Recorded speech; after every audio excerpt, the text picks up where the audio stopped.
তামাক নিয়ন্ত্রণে বিশ্বের যেসব দেশে তামাক কোম্পানির হস্তক্ষেপ সবচেয়ে বেশি, এর মধ্যে অন্যতম ছিল বাংলাদেশ। তবে সম্প্রতি তামাক কোম্পানির চাপ উপেক্ষা করে তামাক নিয়ন্ত্রণ অধ্যাদেশ অনুমোদন করেছে অন্তর্বর্তী সরকার। সরকারের এমন সাহসী পদক্ষেপে ধন্যবাদ জানিয়ে দ্রুত গেজেট প্রকাশের আহ্বান জানিয়েছেন তত্ত্বাবধায়ক সরকারের সাবেক উপদেষ্টা ডক্টর হোসেন জিল্লুর রহমান। FM বাইজিদের রিপোর্ট। সোমবার সকালে রাজধানীর সিরডাপ মিলনায়তনে তামাক কোম্পানির হস্তক্ষেপ সূচক বাংলাদেশ 2025 গবেষণাফল প্রকাশ করে গবেষণা ও অ্যাডভোকেসি প্রতিষ্ঠান প্রজ্ঞা এবং অ্যান্টি টোবাকো অ্যালায়েন্স আত্মা। গবেষণায় দেখা গেছে তামাক নিয়ন্ত্রণ আইন সংশোধনের উদ্যোগ ব্যাহত করতে কোম্পানিগুলো ধারাবাহিকভাবে লবিং, তথাকথিত গবেষণা, গোলটেবিল বৈঠক, সংবাদ সম্মেলন, অনলাইন পিটিশন, গণমাধ্যমে প্রচারণা, তথাকথিত CSR কার্যক্রম সহ নানাবিধ কূটকৌশল ও অপতৎপরতা অব্যাহত রেখেছে। যেসব দেশ তামাক নিয়ন্ত্রণে হস্তক্ষেপে সবচেয়ে খারাপ করেছে, বাংলাদেশ তার মধ্যে 2025-এর সূচকে বাংলাদেশের স্কোর 100 এর মধ্যে 69। স্কোর যত কম, আর্টিকেল 5.3-এর প্রতিপালন তত ভালো। মোট 61 দেশে এই গবেষণা পরিচালিত হয়, যেখানে বাংলাদেশের অবস্থান 66তম।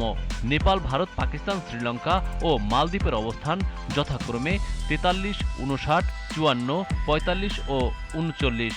সবচেয়ে ভালো করেছে ব্রুনাই, প্রথম হয়েছে স্কোর 14, এবং সবচেয়ে খারাপ করেছে ডোমিনিকান রিপাবলিক।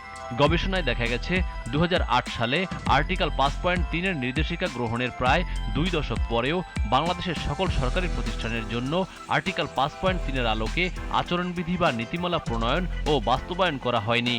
ফলে তামাক কোম্পানিগুলো আইন সংশোধন প্রক্রিয়ায় হস্তক্ষেপ, নীতি নির্ধারকদের সাথে অপ্রয়োজনীয় যোগাযোগ, CSR কার্যক্রমের মাধ্যমে নিজেদের ভাবমূর্তি উন্নয়ন এবং আর্থিক ও নীতি সুবিধা আদায়ে সক্রিয় থেকেছে।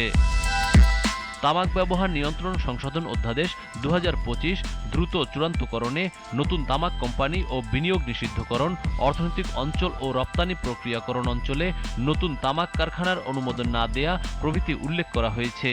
এছাড়া সিগারেটকে নিত্যপণ্যের তালিকা থেকে বাদ দেয়া, তামাক কোম্পানিতে সরকারের বিনিয়োগ প্রত্যাহার এবং FCTC আর্টিকেল 6 অনুসারে তামাক ব্যবহার ও চাহিদা হ্রাসে কার্যকর মূল্য ও কর নীতি প্রণয়ন ও বাস্তবায়নের সুপারিশ করা হয়।